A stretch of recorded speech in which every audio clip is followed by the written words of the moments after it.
The Pickman series has a lot of bosses, 24 to be precise, and most of them are unique and fun to fight in their own way, not use segmented cropster. I wanted to do a quick discussion video on them earlier in Pickmas, but now I've decided to rank each one and give a quick summary of my thoughts on them. From the baddest of the big bads to the most extraordinary and creative enemies in the series history, it's time to get them ranked, starting with disappointment in the game of life! Come on, if you've watched any of the rest of my Pickmas videos, you totally saw this coming. If you haven't watched them, you totally should, because I'm really proud of all the work I've done this week. I hate the man at legs, almost on principle at this point. It's really not my favorite to fight, because the strategy is just doing a bit of damage and then running away and praying it's not too close to your bunker. It's even worse when it's in the Hole of Heroes, surrounded by water, and you can't even use reds or yellows. It's a boss I've never really liked since I fought it as a kid in the Subterranean Complex.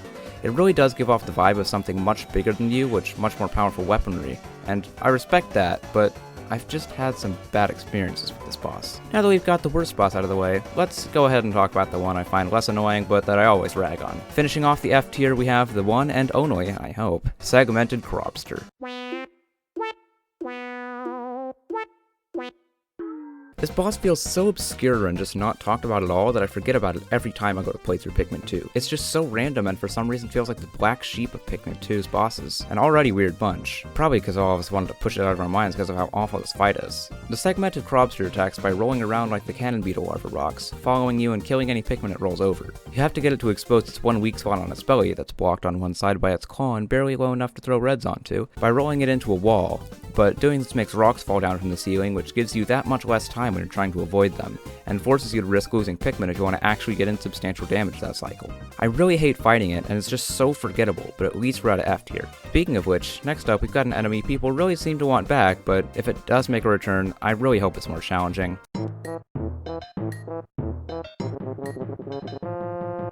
I love the puff stool as a concept, but it's just such an easy boss that I wish had more substance. This is why I ranked Puffman so low on my Pikmin ranking, because the puff stool dies so quickly that you never get to see them in any normal playthrough. Some of the issue, I think, comes down to how Pikmin 1 does bosses. I've talked about this before, but in 1, the bosses mostly don't have their own big setups or music, but are more part of the world themselves. They have their little arenas and sometimes walls, but are more often than not just slightly tougher enemies. If the puff stool was a boss in 2, or even a mini-boss in 3, it'd probably be quite a bit tankier and attack more often. I hope they do something with it in 4, but for now, it's gonna be the one to start off D tier. Continuing on, we've got a new version of an old enemy at number 21.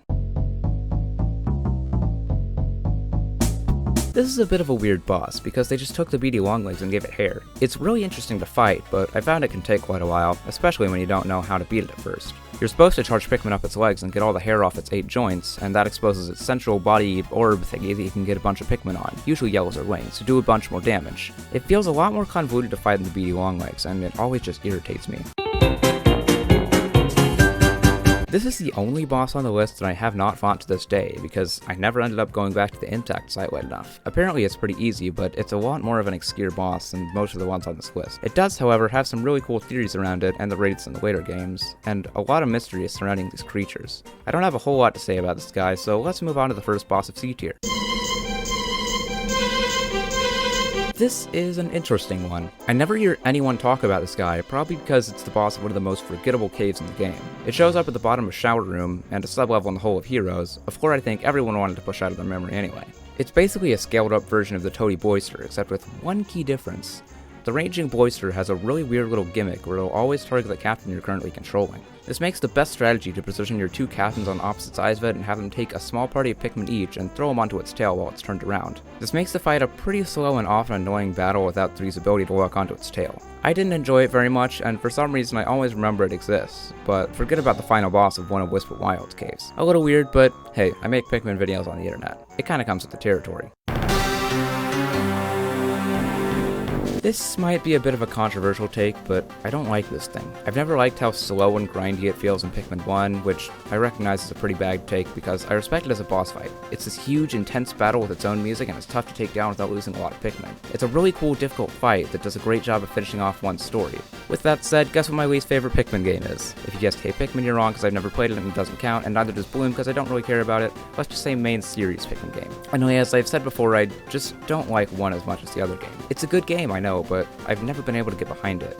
With that said, the Emperor Bulba acts as a complete pushover in 2, at least when the purples decide to actually work, and get at least 1 stun in 10 attempts of the same floor. Throw a few purples at it, and it just disintegrates. They also made it a lot smaller, which Yeah, we're not putting that thing in some random mid-game cave, but it just looks so much less impressive. It's never a boss I've really enjoyed, except on that one sub-level of Cavern of Chaos. I think it might have been the Dream Den, but I'm pretty sure it wasn't, where you get to actually use the bomb rocks against it, and it's in water, so you can't use it with purples as easily. So it actually feels fun to fight. Still kinda sucks everywhere else though, in my opinion.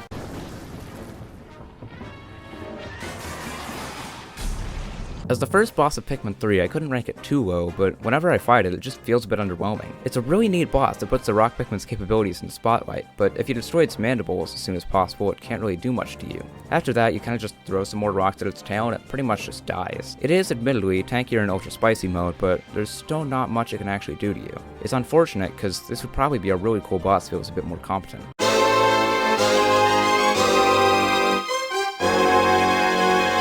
I like the Empressful Blacks. It works as a great first boss to show Pikmin 2's difficulty and general strategies for a lot of its bosses, which consist of waiting for an opening to attack while listening and watching for cues. And it's also really huge and impressive, and its rolling attack underscored with the music really makes you realize just how small you are compared to these terrifying creatures. So why did I rank it down here? Well, that's just covering the first fight. The two that follow in Frontier Cavern and Hole of Heroes are much more annoying, and I really hate them. It's a shame, because this is probably one of the few bosses I would love to fight in each cave, but its stupid infant bulbs are the worst. I'm fine with it dropping rocks in the third fight, and I think it adds a really cool layer of strategy to the fight, especially with the layout, but getting to the battle both times is either a tough, irritating climb, or you just leave Olimar as bait for the children. Really not my thing, and I hope it gets brought back and reworked in some way in Pikmin 4, because I'd really love to see it again. Now let's go ahead and move on to the boss closing out C tier. I fought the Smoky Prague literally yesterday as I'm writing the script, and you guys saw me suffer a great deal against it a couple days ago. I think the Smoky Prague is a really unique boss that provides a really cool challenge, but I have a few problems with it. First, Pikmin 1's lack of boss music sort of makes it feel less impressive and threatening than I feel like it should be. You have to fight this thing with only the Distant Spring battle version playing, which feels a lot less bombastic than if this guy had gotten its own boss theme. My second issue with this encounter is that the reward for beating this guy is a small golden pearl that gives you 100 of any type of Pikmin. This would be really cool if it didn't have a smoke trail that killed any Pikmin that touched it on frame 1. I lost probably almost 100 reds in this fight, and while I'm not the best at Pikmin 1, I feel like that's not too uncommon of an occurrence in this fight, especially the first time. It was still a really fun, tough little battle that I had a good time with, but it feels a bit impractical in some ways. The giant enemy spider! This is a fun boss. I like the Raging Longlegs quite a bit, and apparently you guys do too, since I asked you on Twitter. Go follow me. But it's not too memorable. It's a species of arachnor, basically a version of the beady Longlegs with all its body parts scaled up. I loved throwing Pikmin on it, but when I replayed Hole of Heroes, it was a lot tankier than I remember, probably because I didn't have reds, but whatever. It's the only boss in two-player battle, I'm pretty sure, and it's really neat there. Yeah, I like two-player battle, what about it? But it has less health so that you can actually beat it in the span of a normal match. Overall, fun boss, but has a couple flaws.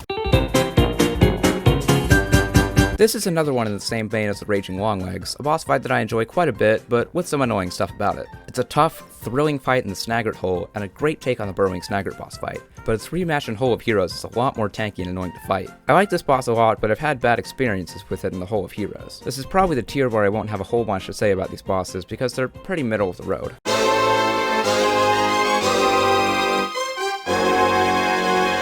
Oh yeah, this guy exists. The Bug-Eyed Crawmat is a mini-boss in Pikmin 3 that shows up 2 times in the Garden of Hope. Once in a cave where you need to beat it to get a stellar extrusion, and I'm pretty sure the other one has a fruit too, but I just forgot. You need to beat it to reach these bridge pieces anyway. The way you beat it is by throwing Pikmin on both of its eyes and destroying them, leading to it popping out of the ground and exposing its weak point, its soft underbelly. Just repeat this a couple times until it dies. Pretty fun boss to fight, but not really much of a threat.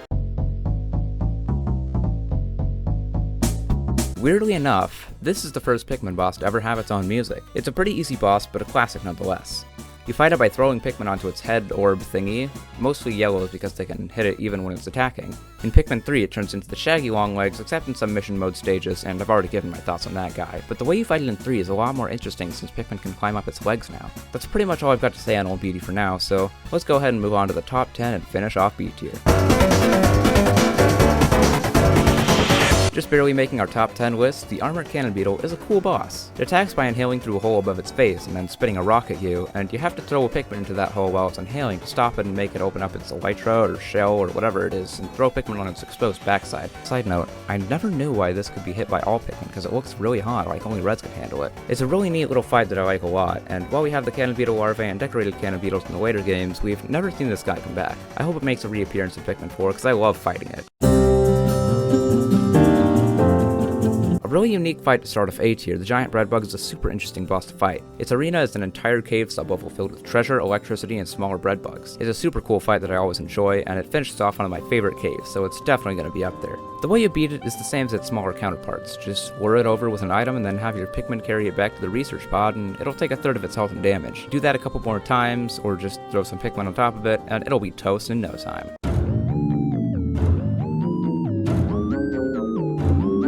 Ingenious design and a super effective final boss, both gameplay-wise and story-wise. It does have one glaring flaw though. Its main attack, where it pokes its hands down quickly to pick up Pickman, doesn't hit rock Pickman. That means that for a good portion of the fight, you can just take a small party of rocks to deal with it. Granted, you do need other types to deal with its elemental attacks and flying, but rocks still do a pretty good job for most of its battle. I really like going into it the intended way and doing my best to avoid all of its attacks though, and I love it as a final boss. Great fight that I enjoy every time. Bird up! I considered putting this one higher, but I always found it a little too easy to beat. I love the Snagger though. It's a classic Pickman boss that I really like fighting. Ever since the first game, it's come up at you from the ground and poked at your Pickman, hoping to get itself a good meal. The random aspect of this boss would probably be super annoying on most of the other dastardly creatures on this list, but it works really well with the Snagger. It can either come right out of the ground to its full height, attacking you instantly, or come up beak first, getting itself stuck a little, and giving you an opening to throw some Pickman at it. It also comes up in a random spot near you, which enhances the fight even further. It doesn't have much health and isn't the toughest to fight, but I love it all the same. But shoot, I hear you saying, you said in the cave tier list the water wraith made submerged castle worse. Why is it an A tier? Well, my friend, I never said that I didn't like the Wraith itself. In fact, this is one of my favorite bosses because of how unique it is. It's definitely the most terrifying enemy on this list, and that's not even a contest. The lore around it, and the fact that the ship is absolutely terrified of it, not the most surprising thing ever, but still. And that its physical form is supposed to be anchored in another dimension, especially the insane level of suspense and terror at its submerged castle, and the satisfaction of finally being rid of this thing, really makes the boss stand out. You defeat it by tossing purples on it and stunning it to make it tangible, and then by chasing it and doing the exact same thing after its rollers break. A bit ironic, but vindicating after what it likely put you through for the last 4 sublevels. I like this guy a lot. The bosses in Pikmin 3, as I've said before, are really big and impressive, and the Mirror Slug is no exception. When it circles in the sand during its phase 2, and you get that message from your lead captain underscored by the tense music, you really get that sinking feeling in your stomach on your first playthrough. You beat it by charging it when it comes up to belch sand at you, and then toss some bomb rocks at it when it makes one of its huge sand pits. Once it jumps up out of the sand, you really get a scope for how huge this thing is, and Breath of the Wild totally stole the concept for the Molduga from this guy. Like, come on, there's so many parallels. It's a huge boss that makes me hope they carry this design philosophy over into Pikmin 4. Speaking of huge, the Quaggle Myroclops is the biggest boss in the series. It's basically its own little island that you get to fight. The creature itself seems to be some sort of fruit encased in a crystal, with long legs and huge feet. It might be related in some way to the arachnorbs, but I have no clue. And it has a lot of earth sort of packed onto it, likely as a defense mechanism. You beat it by charging Pickman at its feet. Rocks and blues are the best to use here since it creates small pools in the mud when it stomps, which makes it fall down so you can attack its central fruit thing. It attacks here by opening its entire head and trying to eat your Pickman with its tongue, and it can actually get your captains here too, but it just spits them back out. This is far and away one of the most impressive boss fights in the series, and it's so cool how they were able to make this. That being said, this battle is annoying and I don't like fighting this guy very much, keeping it at S tier by just a bit.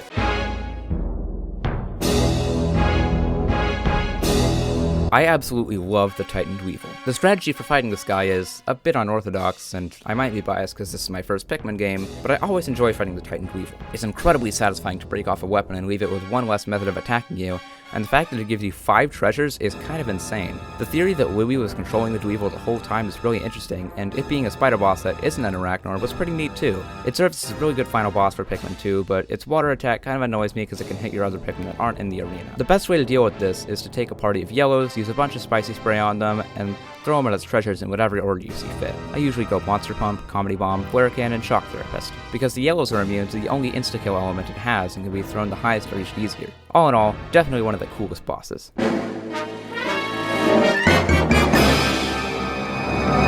I'm gonna go ahead and say what I said during my bosses discussion video. You see, where the Behemoth Fosbats fight is unique is in its arena. which uses the yellow Pikmin's abilities to their fullest. The Distant Tundra is the only area in the game, besides the chase and the Formidable Oak, where you get to use the yellow's new conducting electricity ability. Basically, you throw a bunch of yellows between a couple wires, which finishes the circuit and lights up a light bulb. Where this comes into the Fosbat fight is in its arena, which is littered with these incomplete circuits. You see, the Vehements Fosbat and smaller, just Fosbats live underground, which means they don't often see light. This makes them very weak to the ability to see, to the point where the smaller Fosbats will die to just a few seconds of exposure to a glow cap. The bigger Fosbat requires more light to be stunned, so you have to light up the light bulbs with yellow Pikmin. There are 3 smaller ones scattered around the arena that you use to advance the phases, while you're supposed to complete this bridge across to the big light bulb in the center of the cave, which is supposed to start the real battle where you chase the Vehement Fosbat around until it dies when you get Charlie. However, Pikmin 3 is such an easy game that it's really not that difficult to just finish the battle before you activate the final light bulb. There's also a strategy that lets you access the final bulb early by throwing a captain across before the bridge is done and tossing them 20 yellows to activate it. It's really a unique boss in that its arena is basically its own Pikmin 2 cave sub-level minus the time stopping. There are a lot of ways you can beat the Fosbat, which makes it a really fun boss to refight every time I run 3. The Scornet Maestro is my favorite boss in the series because of its really cool and unique concept and the fact that it lets my favorite type in 3 shine really well. The Maestro has 100 regular Scornets he uses to attack, mirroring the 100 Pikmin that you likely bring with you in normal and hard mode. His mouth, or whatever that is, has strings in it like a heart that he uses to direct the Scornets into different patterns, like lines that he shoots at you, a single stream of Scornets, and a circle that surrounds you and closes in while you try to break out. After these attacks, he leaves himself without his usual cloud of Scornets around him, which means you can charge wings onto him and knock him down to the ground, so that you can hit him with your other Pikmin. It's a super fun fight that I really like, and at the end of the day, that's kinda just how the list goes. And that's it. What a video. I had a really fun time putting this list together for you guys, and hopefully you had a fun time watching it too. If you did, make sure to like the video and subscribe to see more cool Pikmin content in the future. I'll be taking a short break from YouTube after Pikmas, likely until February, but we'll see how things go. But I'll be coming back for sure. I really like doing this and having fun with you guys. I'd also like to mention I have a Patreon now, and the link for that will be in the description. It's $3.50 a month for access to a private Discord and extra videos and stuff, and your name gets to be read out here at the end of the video. You also get to be an extra 10% more attractive on top of the 54% you get from subscribing. With that, I've plugged enough, and it's about time for this video to be over, so until next time, this is Shoot Kapow, over and out. The Pikmin series has a lot of bosses. 24 to be... I hit my mic. My second issue with this encounter is that the reward for being... breathing. I put breathing in the script? No. The lore around it, and the fact that the ships absolutely terrified it... no, that's not how words work. Especially the insane level of sus. To the point where the smaller Fosbats will die to just a few seconds of exposure to a goat. Okay, I can talk. It's a really unique boss in that its arena is basically its own Pikmin 2 sub. The Maestro has 10 regular... Not 10, it has 100.